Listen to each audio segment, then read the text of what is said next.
Assalamualaikum warahmatullahi wabarakatuh. Alhamdulillahilladzi arsala rasulahu bil huda wa dinil haqq liyudhhirahu 'ala dini kulli wa kafa billahi syahida. Asyhadu an la ilaha illallah wa asyhadu anna Muhammadan abduhu wa rasuluhu la nabiyya ba'da amma ba'du. Baiklah, perkenalkan nama saya Sylvia Rahmita, NIM 2171033, akan menjelaskan materi pembelajaran akidah akhlak kelas 11, yaitu dengan materi pembelajaran akhlak tercela, yaitu yang meliputi 3 sikap. Yang pertama sikap israf, yang kedua sikap tabzir, dan yang ketiga sikap bakhil. Nah, untuk lebih jelasnya kita akan mencoba membahas satu persatu. Yang pertama sikap israf. Nah, untuk sikap israf ini sendiri sesuai definisinya, yaitu melakukan sesuatu secara berlebih-lebihan atau melampaui batas. Nah, contohnya saja, berlebih-lebihan dalam berbelanja.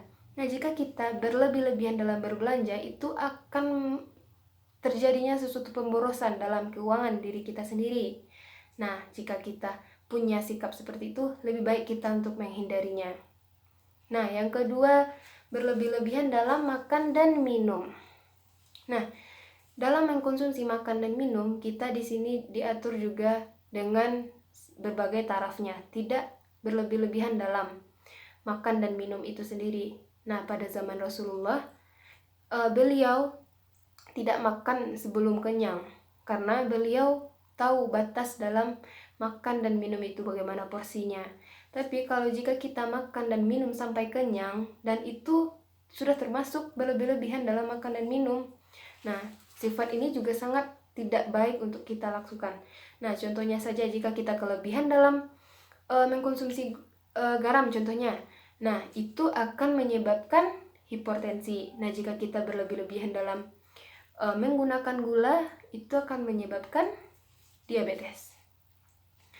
Selanjutnya, perintah menghindari perilaku israf terdapat dalam surat Al-A'raf ayat 31 yang berbunyi, Bismillahirrahmanirrahim.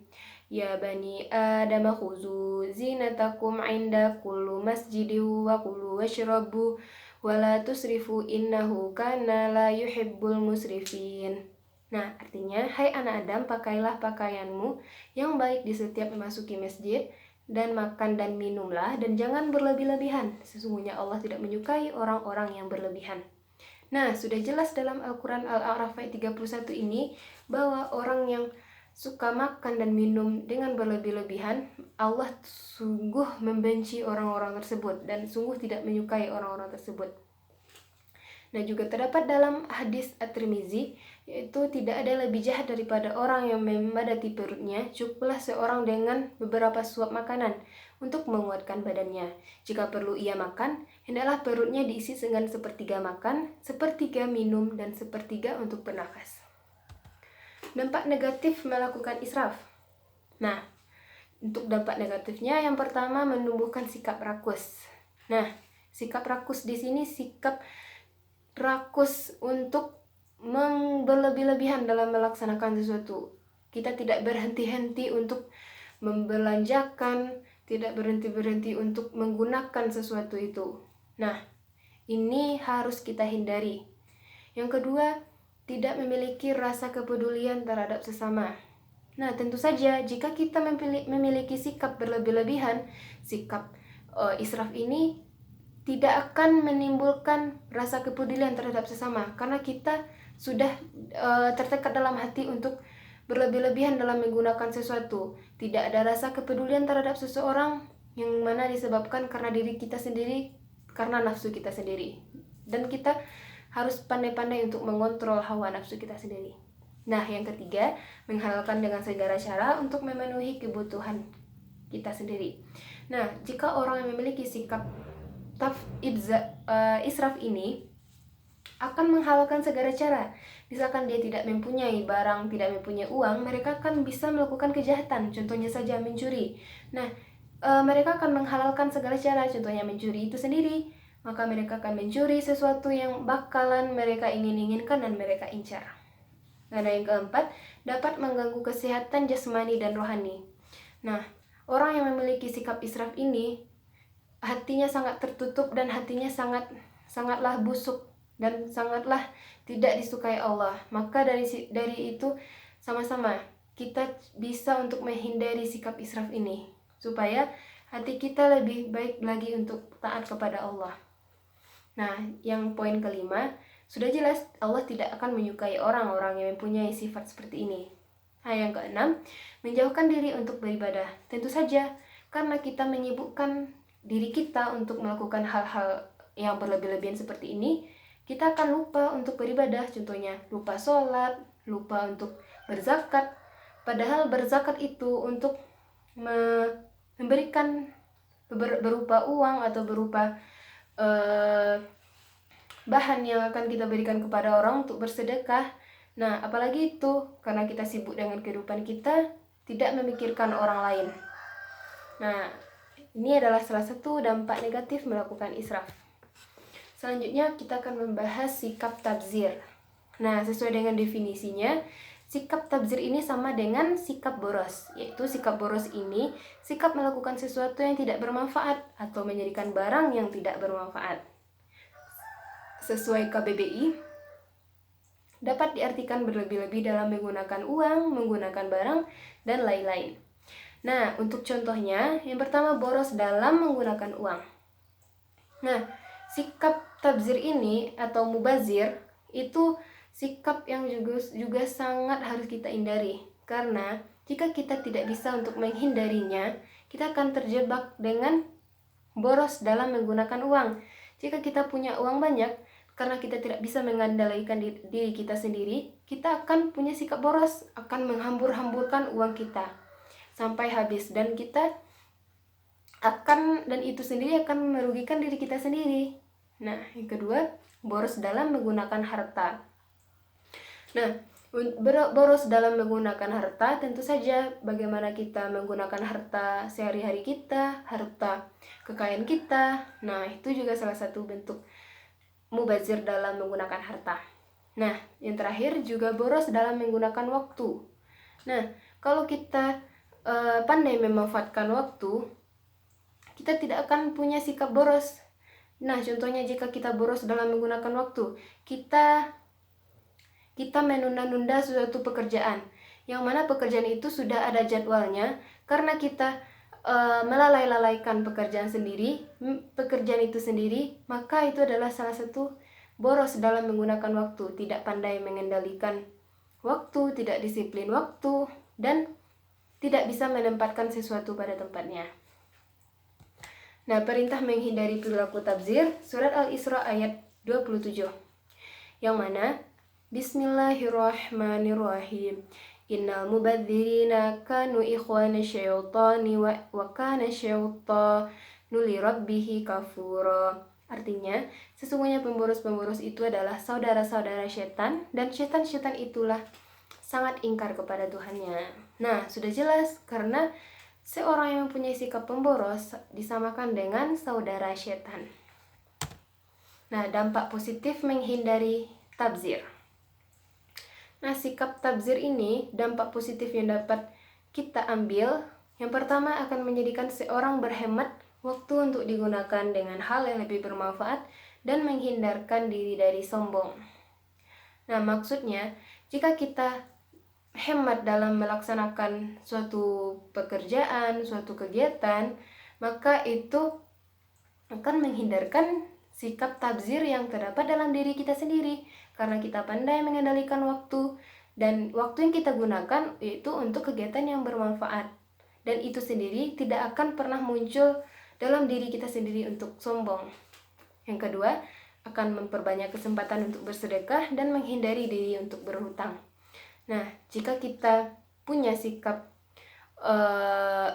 terpuji, contohnya untuk selalu suka bersedekah dan menghindari perbuatan contohnya saja berhutang, ini akan berdampak positif bagi kita untuk menghindari sikap tabzir ini. Nah, yang ketiga, akan menghindari diri dari azab Allah. Allah tidak akan memberikan azab kepada orang-orang yang bisa menghindari dampak tabzir ini atau dampak mubazir ini. Nah, selanjutnya kita akan mencoba membahas tentang materi Yang terakhir yaitu bakhil. Nah, secara pengertian atau definisi, bakhil itu sama dengan bahasa Arabnya yaitu bakhil. Itu menahan sesuatu. Nah, menurut istilahnya, bakhil ini adalah perbuatan yang menahan tidak memberikan sesuatu yang semestinya wajib diberikan kepada orang lain, baik wajib secara agama maupun wajib secara kepatutan menurut adat. Nah, untuk contoh dari mubazir ini yaitu, nah contohnya yang pertama, menahan harta untuk enggan membayar zakat fitrah atau zakat mal. Nah, itu adalah salah satu contoh sikap bakhil. Nah, yang kedua, menahan harta dengan yang tidak memberikan nafkah kepada keluarganya. Jika seorang kepala keluarga menunda-nunda dan tidak memberikan nafkah kepada keluarganya, kepada istrinya, kepada anak-anaknya, maka itu adalah contoh sikap bakhil atau pelit kepada lingkungan keluarganya. Dan yang ketiga, menumpukkan harta benda namun tidak berkenan untuk melakukan infak atau sedekah. Nah, untuk orang-orang yang menumpuk-numpukkan hartanya dan tidak memanfaatkan harta tersebut untuk kepentingan lingkungannya, baik itu dalam kajian bersedekah kepada sesama atau berzakat kepada sesama. Nah, ini adalah salah satu contoh sikap bakhil. Nah, seterusnya berfoya-foya dalam menikmati hartanya seorang diri dan enggan untuk membagikan kepada keluarganya sendiri. Nah, itu juga salah satu bentuk dari bakhil itu sendiri. Dan yang selanjutnya, tidak mau ikut berkurban ketika hari raya Idul Adha, meskipun dia digolongkan oleh keluarga yang sangat berkecukupan. Nah, jika seseorang yang sudah memiliki harta cukup untuk melakukan kurban, maka laksanakanlah, tidak boleh menunda-nundanya. Nah, ini akan menimbulkan sikap bakhil, yaitu sikap pelit yang terdapat dalam diri seseorang yang menyimpan sifat-sifat tersebut. Nah, yang selanjutnya, tidak berkenan melaksanakan ibadah haji karena takut uangnya akan habis. Nah, jika orang yang takut untuk membiayai ibadah haji karena biaya ibadah haji itu besar, maka dia takut untuk memberikan uangnya, padahal harta yang dia tumpuk-tumpuk itu bukan main banyaknya. Nah, dikarenakan orang seperti ini adalah orang yang memang berperilaku bakhil dan tidak pernah menyisihkan hartanya dan tidak pernah berinfak, bersedekah kepada siapapun. Nah, dari beberapa contoh yang saya sebutkan tadi, itu adalah bentuk contoh yang sangat harus kita hindari untuk kita sesama manusia saling untuk mengingatkan. Nah, ini ada dampak negatif perbuatan bakhil. Yang pertama, akan sulit mendapat kebahagiaan. Nah, sudah jelas Allah akan menutup hatinya untuk mendapat kebahagiaan, baik kebahagiaan duniawi dan kebahagiaan akhirat. Allah akan, sebelum mereka bertaubat. Yang kedua, harta yang digunakan atau harta yang ditumpuk-tumpuknya tidak bermanfaat sekali di hadapan Allah. Betul sekali, karena harta yang dia tumpuk-tumpukkan untuk apa? Lebih baik dia sedekahkan kepada sama manusia, lebih baik dia berikan kepada anak yatim, fakir miskin, orang miskin. Nah, itu lebih berguna dan akan membantunya nanti di akhirat kelak. Nah, yang ketiga, hina di hadapan orang lain. Tentu saja, orang yang mempunyai sikap bakhil ini akan hina jika dilihat orang dari luar. Nah, orang lain berpikir kepada mereka, oh dia ini pelit, oh dia ini bakhil, tidak mau berbagi harta kepada sama, walaupun dia tergolong orang kaya, tapi dia tidak suka bersedekah. Nah, orang akan mencap orang yang berperilaku bakhil ini. Nah, yang keempat, hartanya tidak bermanfaat karena hanya ditumpuk saja. Sudah jelas ya. Nah, cara menghindari bakhil. Cara menghindari bakhil ini yang pertama, untuk orang yang kecanduan pelit, orang kecanduan bakhil kepada sesamanya, yang pertama, sabar terhadap sikap sederhana. Nah, kita harus sering-sering sabar, harus sering-sering hidup sederhana, dan harus bisa berdoa kepada Allah. Nah, yang kedua, menerima terhadap apa yang dimiliki. Nah, cara menghindarinya itu kita terima terhadap apa yang kita miliki. baik itu harta benda yang dapat kita miliki, kita terima, dan tidak usah kita simpan-simpan, tidak usah kita tumpuk-tumpukkan. Yang ketiga, banyak mengingat kematian. Nah, memang jika kematian itu akan berlangsung pasti kepada setiap manusia. Nah, jika manusia tersebut matinya dalam keadaan mempunyai sikap-sikap perbuatan yang tidak terpuji, maka rugilah mereka. Nah, yang keempat, merenungkan terhadap orang-orang kaya yang meninggal. Nah, jika orang-orang kaya yang meninggal, bayangkan saja harta yang dia tumpukan itu tidak akan dibawa mereka untuk ke dalam kuburan mereka sendiri, tapi diberikan kepada ahli warisnya. Nah, dan yang kelima, memohon pertolongan kepada Allah. Nah, tentu saja untuk menghindari perilaku bakhil ini, kita betul-betul memohon pertolongan kepada Allah, supaya Allah akan membantu bagaimana kita untuk terbebas dari perbuatan bakhil ini. Nah, sekian materi pembelajaran yang dapat saya sampaikan pada kesempatan kali ini. Jika ada salah dan kejanggalan, mohon maaf. Wabillahi taufik wal hidayah. Wassalamualaikum warahmatullahi wabarakatuh.